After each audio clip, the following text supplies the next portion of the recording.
She walked out without looking back, the quiet jingle of the café door the only punctuation to her silent exit. The cold air hit her skin like a slap, but she welcomed it. It felt honest, real, unlike the lies she'd been living with, the truths he never dared to say. Inside, he still hadn't moved. Maybe he was stunned. Maybe he was calculating a way to spin it. But none of that mattered anymore. She walked aimlessly down the street, her hands shaking. Not from the chill but from the unraveling of everything she believed they were. They had built a life to kids, a mortgage, shared birthdays and holidays. She remembered late-night conversations, where they promised to never be like other couples, to always choose each other. Somewhere along the way, he had stopped choosing her. And worst of all, she hadn't noticed. Or maybe she had and just didn't want to admit it.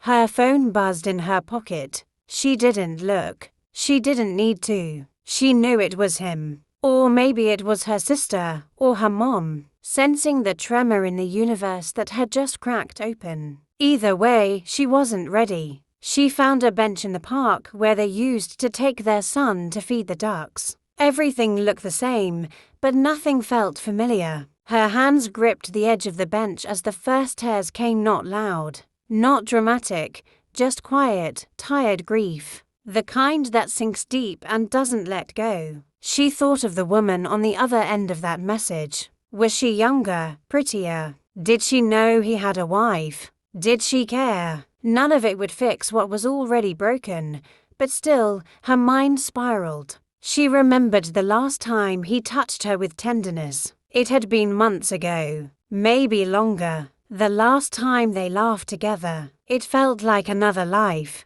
They had become polite strangers in the same house, roommates with shared responsibilities and separate hearts. She hated him in that moment but hated herself more for loving him still. A child's laughter broke her spiral. She looked up to see a little boy running to his mother, arms outstretched. The mother scooped him up and kissed his cheek, smiling with the kind of joy that comes from being whole, even if just for a second. That's when she knew she couldn't go back. She couldn't go back to half-love, to pretending, to swallowing her hurt so their life looked good on the outside. She wiped her tears, stood and walked, not toward home, but toward something unknown. A hotel maybe, a friend's house, a lawyer eventually. But today, just away. Away from the man who let her down. Away from the version of herself who stayed too long. Because sometimes, the most courageous thing a woman can do isn't forgiving, it's leaving.